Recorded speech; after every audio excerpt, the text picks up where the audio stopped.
Assalamualaikum warahmatullahi wabarakatuh. Salam sejahtera bagi kita semua. Puji dan syukur marilah kita panjatkan kehadirat Allah Subhanahu wa taala dan Nabi Muhammad Shallallahu alaihi wasallam, karena berkat rahmat dan hidayahnya kita dapat berkumpul di sini dalam rangka bimbingan tugas akhir ya, atau lebih dikenal dengan bimbingan perdana ya untuk pertemuan kali ini, periode 1 2022.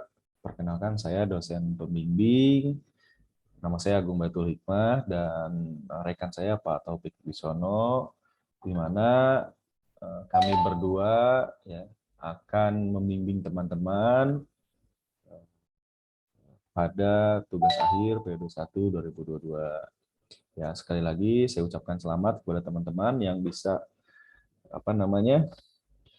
bisa melaksanakan tugas akhir. Semoga tugas akhirnya lancar, dan izinkan saya untuk sedikit memberikan arahan ya terkait dengan tugas akhir itu seperti apa, teknis pelaksanaannya seperti apa.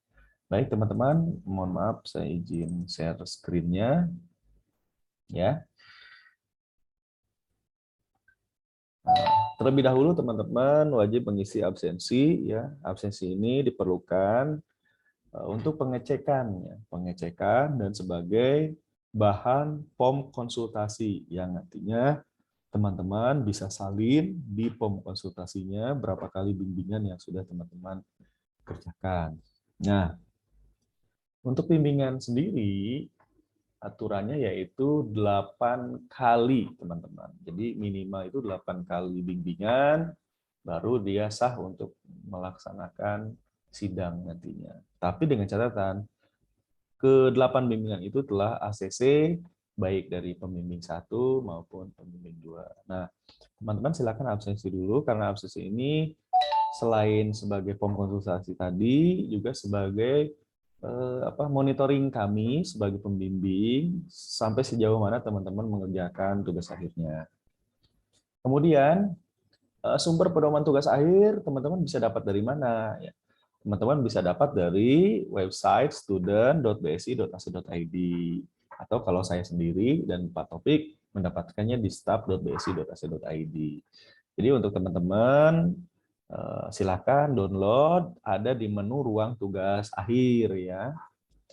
Nah, tinggal klik aja download buku panduan skripsi dan tugas akhirnya ya, beserta dengan handout-nya juga silahkan teman-teman download. Nah, di sini ada kalimat wajib ya, bahwa pedoman TA upgrade yang terbaru silakan teman-teman download, sudah ada di website Studentnya untuk panduan di tahun 2022 ini. Ini mengacu kepada TA update per Maret dan April 2021. Nah, di sini saya melihat ada beberapa, di bimbingan saya ini ada 2 outline yang diambil, yaitu perancangan sistem dan perancangan program. Nah, untuk itu saya akan jelaskan terkait outline tugas akhirnya, yaitu perancangan sistem informasi. Nah, untuk studi kasus lama, di situ ada 3 tema ya. Yang pertama terkait dengan perancangan sistem pada sistem berjalan manual, kemudian perancangan sistem pada sistem berjalan terkomputerisasi, dan perancangan sistem pada sistem berjalan terkomputerisasi berbasis object-oriented programming. Nah, untuk yang baru, di outline yang baru, di HO yang baru, di handout yang terbaru, kita di sini ada sedikit perubahan ya. Di antaranya yang pertama, perancangan sistem pada sistem berjalan tidak terkomputerisasi, dan perancangan sistem pada sistem berjalan terkomputerisasi ya. Dan ditambah 1 ya di sini, yaitu riset daring atau alternatif ya. Jadi ada sedikit perbedaan dari outline lama dengan outline baru dalam bentuk poin yang ketiga, yaitu riset daring atau alternatif ya. Kemudian yang untuk perancangan sistem, kalian wajib PKL atau riset ya. Ya, yang pertama yang wajib PKL dan riset adalah perancangan sistem pada sistem berjalan tidak terkomputerisasi dan perancangan sistem pada sistem berjalan terkomputerisasi. Ya. Untuk surat keterangan risetnya seperti apa? Nah, masa berlaku riset ini maksimal 1 tahun dari surat riset yang dikeluarkan sampai dengan waktu pendaftaran TA. Kemudian diperbolehkan menggunakan security print ya, seperti menggunakan barcode ya dan sebagainya. Jika tidak bisa menggunakan tanda tangan, bisa juga menggunakan security print. Dan di sana sudah jelas tulisannya itu menerangkan telah selesai melaksanakan riset PKL ya. Jadi keterangannya di surat risetnya harus telah selesai, bukan sedang ya. Ini perlu diingat ya. Kemudian di mana riset diperbolehkan? Riset itu diperbolehkan di semua tempat yang memiliki surat izin usaha atau berbadan hukum. Berapa lama riset itu? Minimal 1 bulan ya. Kalau misalnya Pak, saya pengennya risetnya 1 tahun, karena TA-nya juga cuma 3 bulan ya, berarti minimal 1 bulan, maksimal 3 bulan. Nah, wajibkah riset atau PKL? Ini tidak, tetapi siswa wajib melakukan observasi melalui studi langsung ke lapangan atau secara online. Jika ambil web, setidaknya mengunjungi dan menunjukkan 3-4 situs web yang menjadi sumber referensi dalam pembuatan program. Ini khusus untuk perancangan program bisnis. Gimana kalau misalkan perancangan sistem, Pak? Nah, kalau perancangan sistem ya wajib riset atau PKL-nya. Ya. Oke. Kemudian, gimana Pak untuk outline perancangan sistem alternatif? Nah, untuk perancangan sistem outline alternatif, ini risetnya boleh daring ya, boleh secara online ya. Namun tetap harus ada surat keterangan keabsahan data ya.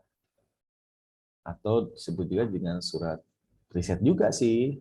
Cuman bedanya pelaksananya tidak harus di tempat PKL, tapi kita bisa melaksanakan secara daring.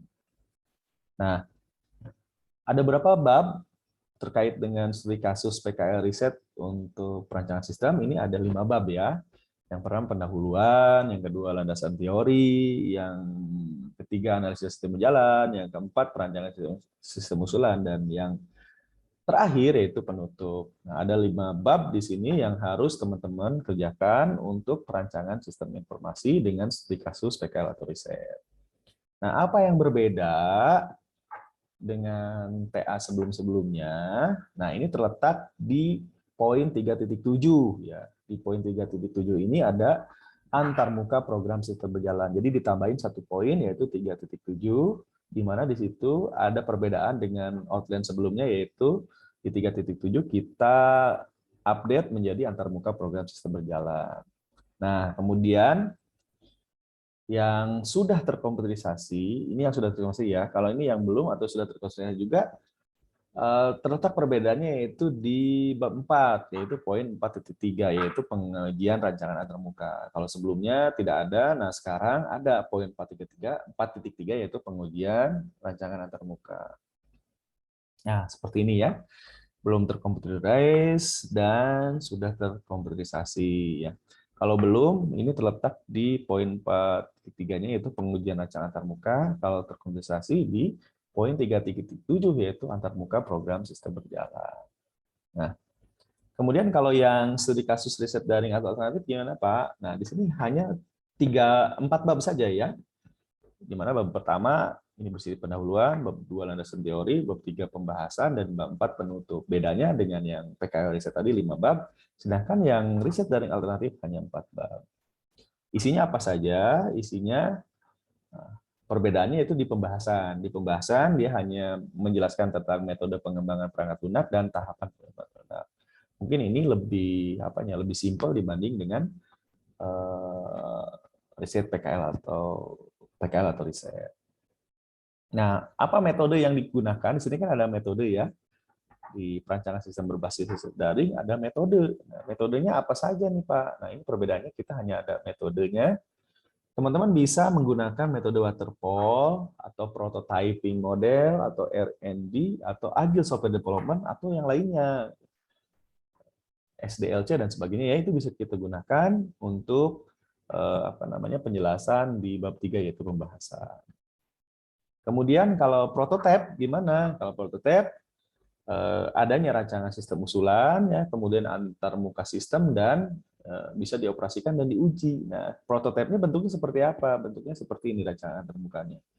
Nah, bentuk prototipenya tidak harus membuat program, tapi kita bisa membuat rancangan antarmuka atau prototipenya. Nah, prototipenya yang bisa kita gunakan, tool software-nya yaitu bisa menggunakan Atomic, Axios, CAD, Just in Mind, ya, Atomic Software, atau InVision, atau Figma juga yang paling sederhana, ya. Jadi teman-teman dalam merancang antarmuka prototyping-nya bisa menggunakan software-software yang tertera di sini, atau bisa juga menggunakan software lainnya. Ya. Nah, ini contoh-contohnya yang menggunakan software Figma, Just in Mind, dan sebagainya. Nah, kemudian dalam pengujian, ini bedanya dalam pengujian ya. Dalam pengujian nanti terdapat tabel hasil pengujian termuka atau front end. Nah, bentuknya seperti ini ya. Nah, di mana nanti di pengujian ini teman-teman berdasarkan prototipe tadi kita beri nilai, berapakah nilainya. Ya, jika memenuhi, maka nilai keseluruhannya ada 100%. Kemudian ya, hasil pengujian antarmuka atau back-end-nya bisa dilihat contohnya seperti ini ya. Dimulai dari akses menu, ya, kemudian daftar member, input buku tamu, akses katalog, login member, akses transaksi.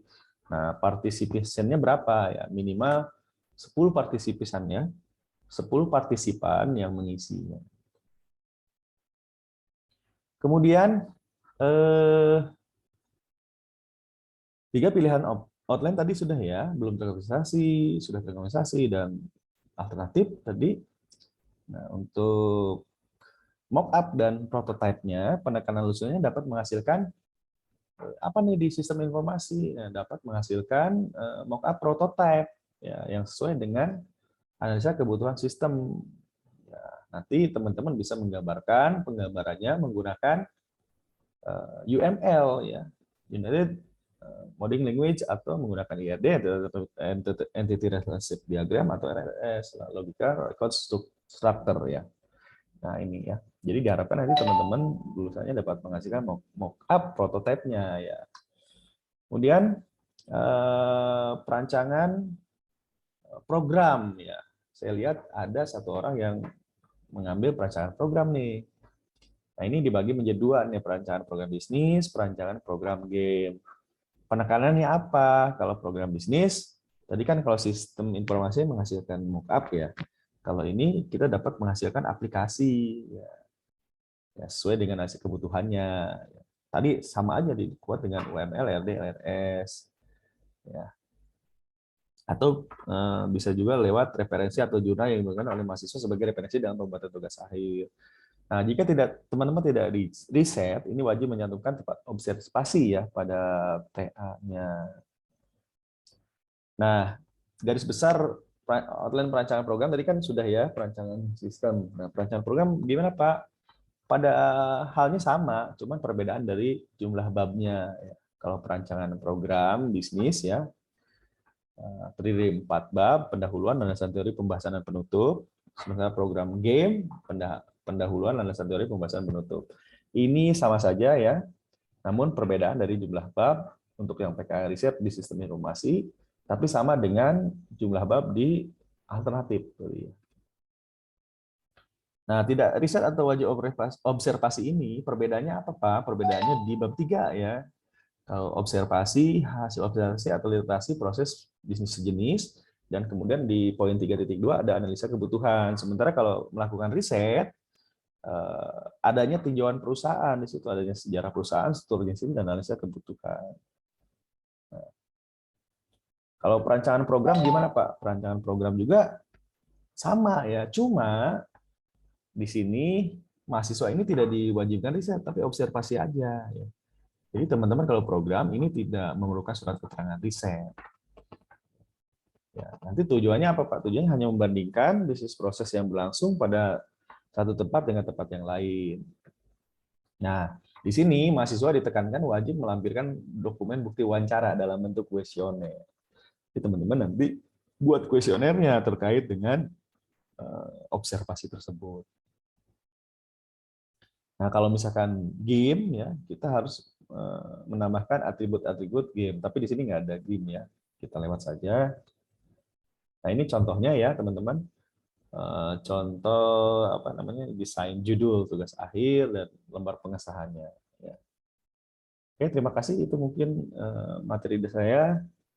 Jika ada yang kurang jelas, nanti bisa ditanyakan kepada saya. Terima kasih. Assalamualaikum warahmatullahi wabarakatuh.